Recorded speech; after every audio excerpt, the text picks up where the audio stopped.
Welcome to TG24 TV. నేను సుమలత. తెలంగాణ రాష్ట్ర అవతరణ దినోత్సవాన్ని పురస్కరించుకుని వికారాబాద్ పట్టణంలోని బీఆర్ఎస్ పార్టీ కార్యాలయంలో వేడుకలు ఘనంగా నిర్వహించబడ్డాయి.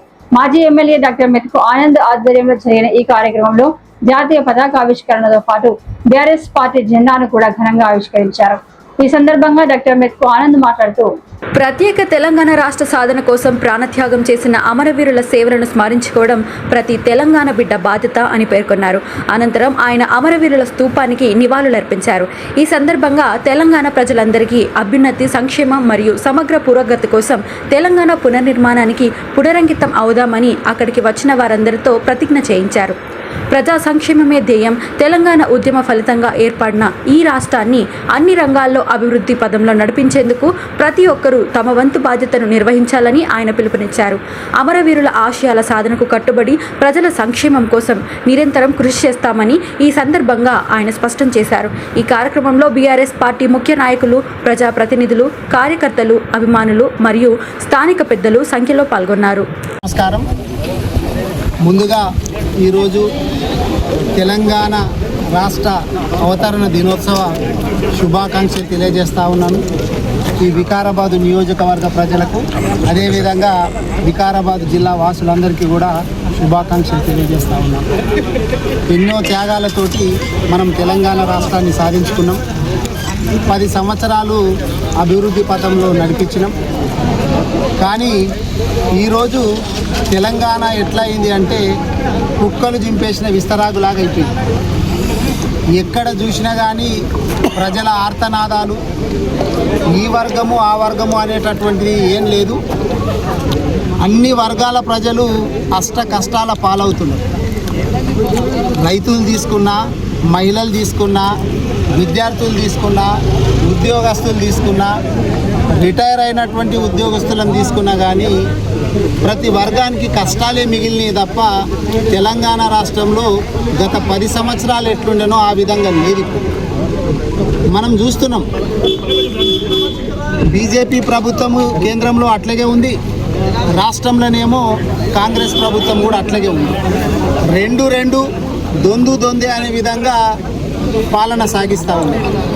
ప్రశ్నించేటటువంటి వాళ్ళు ఎవరైనా కానీ, రైతులైనా, విద్యార్థులైనా, ప్రజాప్రతినిధులు, మాజీ ప్రజాప్రతినిధులైనా కానీ వాళ్ళ మీద కేసులు పెట్టాలా, జైళ్లకు పంపించాలనే ఉద్దేశంతో ఈ కాంగ్రెస్ ప్రభుత్వం ఉన్నది.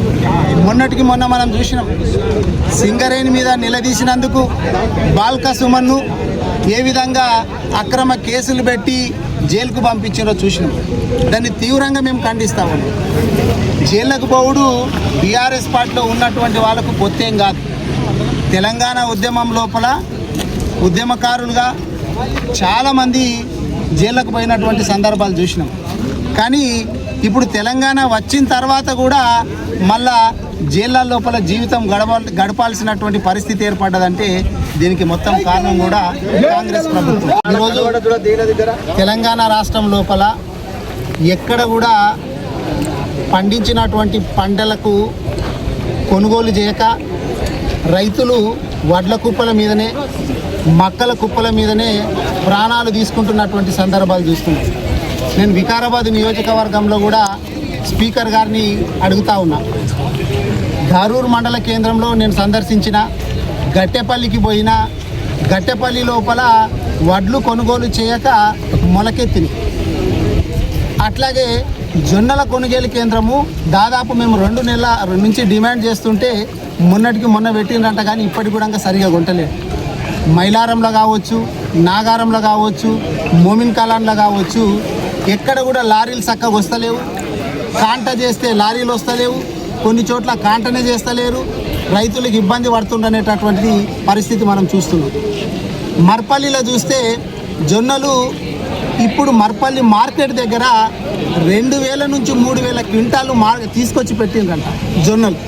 కానీ ఇప్పటి వరకు కూడా జొన్నల కొనుగోలు కేంద్రము మర్పల్లి లోపల ఓపెన్ చేయలేరు. మరి స్పీకర్ గారు ఏం చేస్తుండ్రు? ఇది స్పీకర్ గారి నియోజకవర్గము, ముఖ్యమంత్రి గారి జిల్లా. కానీ వీటిని పట్టించుకోకుండా ముఖ్యమంత్రి గారు ఏం చేస్తుండ్రు? స్పీకర్ నేను ఒకసారి పోయి చూడాలి. ఇప్పుడు ఆడ మర్పల్లి మార్కెట్ లోపల సంచుల మీద వండుకొని రైతులు ఎట్లా పడిగాపులు కాస్తూ ఉన్నారు. గది కదా మనం చేయాల్సింది. మనం గతంలో చూసినాం, రైతులకు యూరియా దొరకక అష్ట కష్టాలు పడి లైన్లలో చెప్పులు పెట్టినటువంటి పరిస్థితి చూసినాం. కరెంటు ఇబ్బందులు చూసినాం.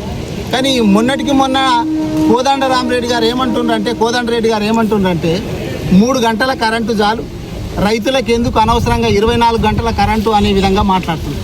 కానీ ఈ కాంగ్రెస్ కుట్ర ఏంటంటే 24 గంటల కరెంట్ అవసరం లేదు, దీన్ని ఎత్తేద్దాము అనేటటువంటి కుట్ర కాంగ్రెస్ పార్టీ వాళ్ళు చేస్తున్నారు. మనం చూసినాం, గతంలో కేసీఆర్ గారు కూడా రైతులను ఏ విధంగా ఆదుకున్నారో చూసినాం. కరెంటు ఎత్తేయాలని చెప్పి చూస్తున్నారు వాళ్ళు. చివరికి రైతులకి ఇచ్చేటటువంటి సాయం, రైతు బంధు కూడా ఎత్తేయాలని చెప్పి చూస్తున్నారు. మనకు చాలామందికి అర్థమవుతలేదు, అరే వీళ్ళు ఏం చేస్తున్నారు అంటే రైతులకి ఇచ్చేటటువంటి స్కీమ్లను ఒక్కొక్కటి మొత్తము కరెంటు కావచ్చు, రైతు బంధు కావచ్చు, ఇవన్నీ ఎత్తేయాలనేటటువంటి ఉద్దేశంతో రేవంత్ రెడ్డి గారి ప్రభుత్వం ఉన్నది.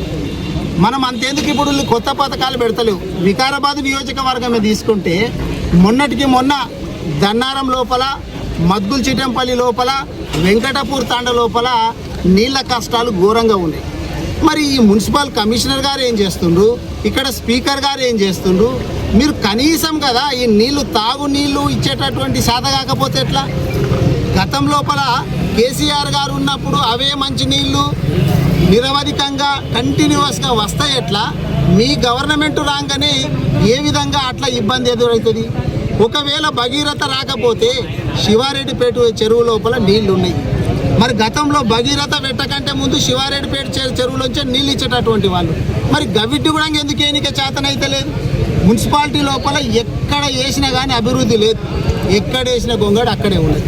నీళ్ళు ఎన్నిక చేతనైతే లేదు, కరెంటు చక్కగా ఎన్నిక శాతనైతే లేదు, పంటలకు కొనుగోలు చేయనిక శాతనైతే లేదు, ఎరువులు ఎన్నిక శాతనైతే లేదు. కాంగ్రెస్ బీజేపీ కలిసి రైతుల నడ్డి విరిచే విధంగా చూస్తున్నారు. మనం చూసినాము, గత 15-20 రోజుల నుంచి ఎన్నిసార్లు పెట్రోల్ డీజిల్ ధరలు పెరిగినాయో మనం చూసినాం. దాదాపు 5 సార్లు 6 సార్లు పెరిగింది. నిన్నటికి నిన్న మళ్ళా కమర్షియల్ సిలిండర్ ధర మళ్ళీ నిన్నటి కూడా 50 రూపాయల పైచిలకు మళ్ళీ పెరిగింది. అంటే బీజేపీ ప్రభుత్వం ఏమో ఆ విధంగా ఇబ్బంది పెడుతున్నది, కాంగ్రెస్ ప్రభుత్వం ఏమో ఈ విధంగా ఇబ్బంది పెడుతున్నది. మనము రైతులు అంటే వీళ్ళకు లెక్క లేకుండా పోయింది. రాబోయేటటువంటి రోజుల లోపల కాంగ్రెస్ వాళ్ళు, బీజేపీ వాళ్ళు ఎన్ని నాటకాలు ఆడినా కానీ నమ్మే పరిస్థితి లేదు. ఆ బీజేపీ వాళ్ళంట పోయి మళ్ళీ యాత్రలు చేస్తున్నారంట. దేనికి యాత్ర చేస్తున్నారో తెలియదు.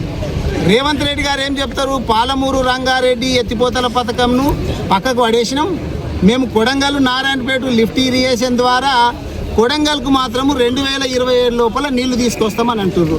మేము గతంలో కూడా చెప్పినాం, సంతోషం, నీళ్లు తీసుకురండి కొడంగల్కు, కానీ మా వికారాబాద్ నియోజకవర్గానికి ఎందుకు తీసుకురారు? స్పీకర్ గారు ఎందుకు అడుగుతలేరు?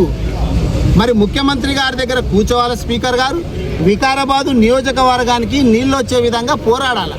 మరి మీరు ఇట్లా రైతుల పక్షాన్నో, లేకపోతే ప్రజలకు తాగునీటి పక్షాన్నో, లేకపోతే సాగునీటి పక్షాన్నో మీరు చొరవ చూపించకపోతే మీరు ఉండి ఏం లాభం చెప్పు? స్పీకర్ గారు అంత పెద్ద పదవులు ఉన్నారు. ఎవరో చెప్తున్నారు ఆయన మొత్తము మంత్రి పదవి గురించి తిరుగుతున్నాడంట, ఢిల్లీకే తిరుగుతున్నాడంట, తమిళనాడుకు అక్కడ ఎవరో చెప్పిండ్రంట, అక్కడ పోయి తిరిగితే వస్తుందని చెప్పి. సంతోషం, మేము మంత్రి పదవి వస్తే కూడా మేము స్వాగతిస్తాం. కానీ చివరికి కోరుకునేది ఏంది? మీరు మంత్రి అయినా స్పీకర్ అయినా కానీ వికారాబాద్ అభివృద్ధి మొట్టమొదటిగా మీరు చేయాలా. వికారాబాద్ అభివృద్ధి చేయకుండా మీరు 12 సంవత్సరాలు కావస్తున్న సందర్భంగా ఈరోజు రాష్ట్ర ప్రజలందరికీ కూడా, వికారాబాద్ ప్రజలకు అందరికీ కూడా రాష్ట్ర ఆవిర్భావ దినోత్సవ శుభాకాంక్షలు.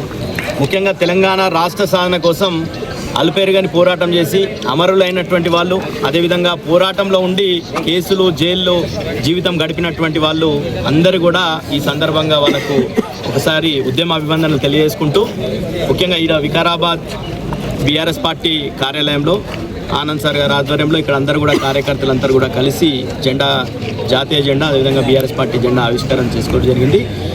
ముఖ్యంగా ఆనంద్ సార్ గారు చాలా విషయాలు, చాలా అంశాలు, అంటే తెలంగాణ రాష్ట్రం ఎందుకు తెచ్చుకున్నాం, మేము ఆ రోజు పోరాటంలో ఉండి తెలంగాణ వస్తే మాకు నీళ్ళు వస్తాయి, తెలంగాణ వస్తే ఈ వికారాబాద్కి పాలమూరు రంగారెడ్డి నుండి నీళ్ళు వస్తాయని చెప్పి ఆ రోజు ఉద్యమంలో అందరూ పాలు పంచుకొని పోరాటాలు చేసినాం.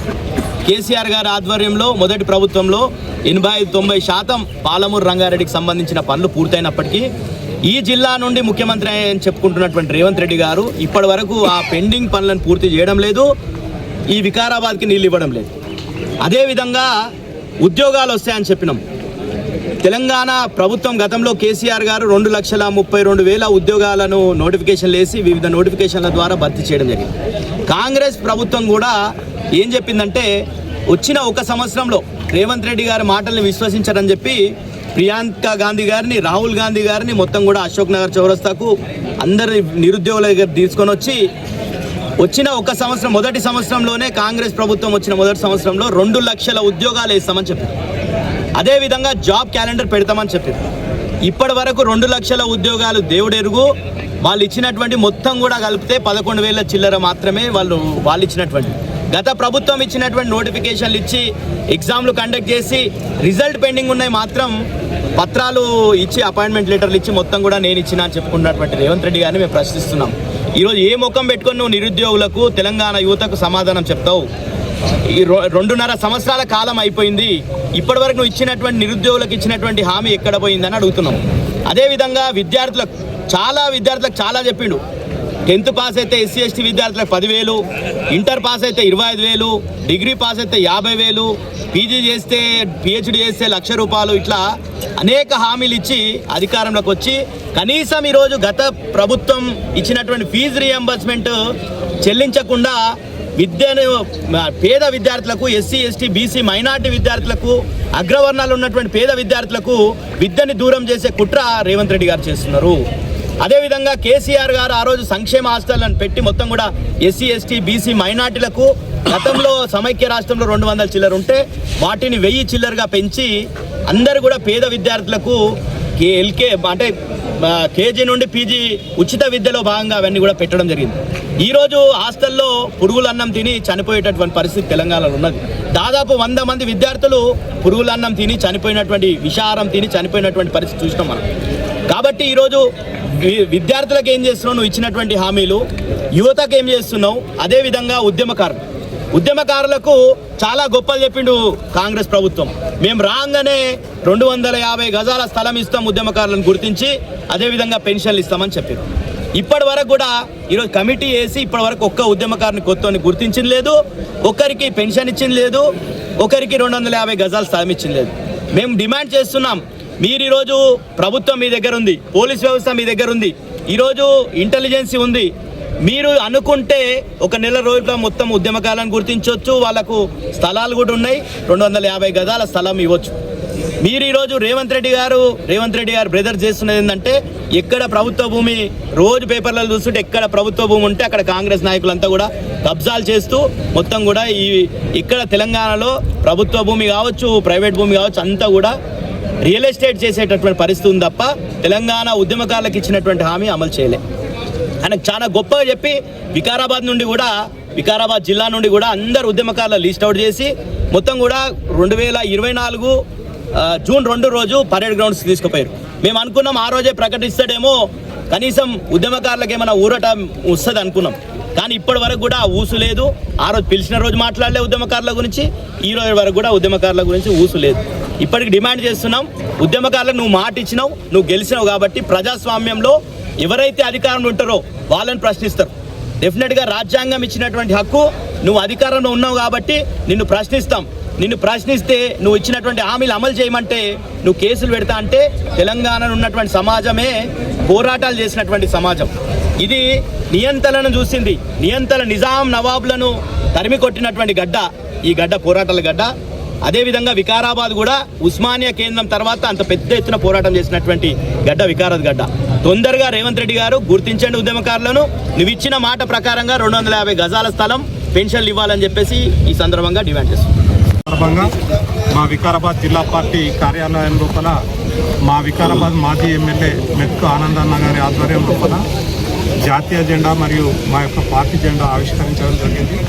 ఈ సందర్భంగా అందరికీ, ముఖ్యంగా ఉద్యమంలో అమరులైనటువంటి వాళ్ళు, ఉద్యమం చేసి ఈ యొక్క తెలంగాణ సాధించడంలో భాగస్వాములైన వారందరికీ కూడా పాదాభివందనాలు తెలియజేసుకుంటూ, ఈ కార్యక్రమంలో పాల్గొన్న శుభప్రద్ పటేల్ కావచ్చు, ఇంకా ఇతర మా నాయకులందరికీ కూడా నమస్కారాలు తెలియజేస్తూ, ఇప్పటి వరకు మా ఆనంద్ సార్ గారు చెప్పినట్టు తెలంగాణ తెచ్చుకున్నది మన తెలంగాణ ప్రజలకు అన్ని రకాలైనటువంటి సౌకర్యాలు అందాలి, తెలంగాణ ప్రజలందరూ సుఖశాంతులతో బతకాలనేటువంటి ఉద్దేశంతో ఆ రోజు కేసీఆర్ గారు తమ ప్రాణాలకు తెగించి, కేసీఆర్ వెంట ఎంతోమంది ఉద్యమకారులు తమ ప్రాణాలకు తెగించి జైళ్ళ జీవితం అనుభవించి తెలంగాణ తెచ్చారు. తెలంగాణ తెచ్చిన తర్వాత కేసీఆర్ గారు ఎన్నో అద్భుతమైనటువంటి పథకాలను మన తెలంగాణ లోపల ప్రవేశపెట్టారు. మరి మిషన్ భాగీరథ అని ప్రతి ఇంటికి నల్లా ద్వారా నీళ్లు అందించాలని ఒక మంచి ఉద్దేశంతో ఆడబిడ్డలందరూ బిందెలు పట్టుకొని రోడెంబడి నీళ్ళకి ఎంతో మైళ్ళ కొద్ది నడవలసిన పరిస్థితి నుంచి వాళ్ళ ఇంటికే నీళ్లు వచ్చే విధంగా కేసీఆర్ గారు మిషన్ భాగీరథ ద్వారా అందరికీ నీళ్లు అందించడం జరిగింది. కానీ ఈరోజు కాంగ్రెస్ ప్రభుత్వం ఏర్పడిన తర్వాత కేసీఆర్ గారు ఏదైతే మిషన్ భాగీరథ ద్వారా నీళ్లు అందిస్తారో కనీసం ఆ నీళ్లను పంపు చేయడం చేత కాకుండా ఎక్కడ పడితే అక్కడ అవి ఖరాబ్ అయిన మరమ్మతులు కూడా చేయకుండా ఈరోజు ప్రతి గ్రామంలో మా సార్ కూడా కొన్ని ఎగ్జాంపుల్స్ చెప్పిండు. కొన్ని మున్సిపాలిటీ కాకుండా నియోజకవర్గంలో ప్రతి గ్రామం లోపల నీళ్ళ కోసం ఆడబిడ్డలు ఎంతో ఇబ్బంది పడుతున్నటువంటి సందర్భం ఉన్నది. మరి మీకు కనీసం కేసీఆర్ ఇచ్చిన ఒక నీళ్లను సరిగా పబ్లిక్ అందించేటువంటి చేతగాని ప్రభుత్వం ఈరోజు 2.5 సంవత్సరాలు రాష్ట్రాన్ని పాలిస్తుంది. అది ఒక్కటే కాక రైతులకు రైతు బంధు ఏదో 3 దఫాలుగా వేసింది, అంతేగాని ఎగగొట్టుడు పనే తప్ప ఏది కేసీఆర్ గారు ఏదైతే పథకాలు చేసిరో ఏది సరిగా అందించకుండా కాలాన్ని ఎల్లదీస్తున్నది ప్రభుత్వం. ఈ ప్రభుత్వం ఒకటే గుర్తుపెట్టుకోవాలి, ఈ ప్రభుత్వం కావచ్చు, వికారాబాద్ నియోజకవర్గానికి సంబంధించిన గౌరవ స్పీకర్ గారు కావచ్చు, ఇక్కడ పబ్లిక్ మనం ఎందుకు కేసీఆర్ గారు చేసిన మీరు కొత్త పథకాలు చేయకుంటే మనం కానీ కనీసం కేసీఆర్ చేసినటువంటి సౌకర్యాలను కూడా కరెక్ట్ మనం అందించలేకపోతున్నాం అనేది ప్రశ్నించుకొని ఇప్పటికైనా అన్నిటి మీద ఒక రివ్యూ చేసి రైతులకు సంబంధించింది కావచ్చు, నీళ్ళకు సంబంధించింది కావచ్చు, రోడ్లకు సంబంధించింది కావచ్చు. రోడ్లు అయితే ఎంత అధ్వానంగా ఉన్నాయంటే కాన్స్టిట్యున్సీ మొత్తం రోడ్లు అసలు పోనీకే రాకుండా పరిస్థితిలో ఉన్నాయి. మరి అప్పుడు కేసీఆర్ గారు హయాం లోపల కొన్ని రోడ్లు కూడా మా ఆనంద్ సార్ గారు వికారాబాద్ మున్సిపాలిటీకి సంబంధించి అప్పుడు తెచ్చిన బ్రిడ్జితో పాటు ప్రతి వార్డులో డెవలప్మెంట్ కావాలని 60 కోట్లు తేవడం జరిగింది. 60 కోట్లలో అప్పుడే 30 కోట్లు టెండర్ అయింది మెయిన్ రోడ్లు చేయాలని, మిగతా 30 కోట్లు వార్డుల అభివృద్ధికి పెట్టాలనే ఉద్దేశంతోనే ఆపారు. కానీ అవిటిని కూడా టెండర్ అయిన 60 కోట్లను కూడా రద్దు చేసి మేము ఇంకా వీళ్ళకు బాగా పెద్ద ఎత్తున పండు కలిపి చేస్తామన్నారు. ఇప్పటి వరకు ఆ ఊసు కూడా లేదు మున్సిపల్. అంటే ఒక దయనీయ పరిస్థితి లోపల ఈరోజు వికారాబాద్ నియోజకవర్గం ఉన్నది. కాబట్టి పరిపాలిస్తున్నటువంటి వాళ్ళు ఈ పరిపాలన పైన దృష్టి పెట్టి కేసీఆర్ను, ఇక్కడ ఉన్న లోకల్ టీఆర్ఎస్ లీడర్లను ఎంతసేపు తిట్టుడు, లేకుంటే రాష్ట్రంలో ఉన్న టీఆర్ఎస్ నాయకుల మీద కేసులు పెట్టుడు కాదు. మీరు ఫస్ట్ పబ్లిక్ ఏం చేయాలి నాకు చేసినాక తర్వాత బీఆర్ఎస్ నాయకుల దగ్గరికి రావాలని సందర్భంగా తెలియజేస్తూ మరోసారి జై తెలంగాణ. Hi, నేను మీ Satyasri. Please do subscribe TG24 TV.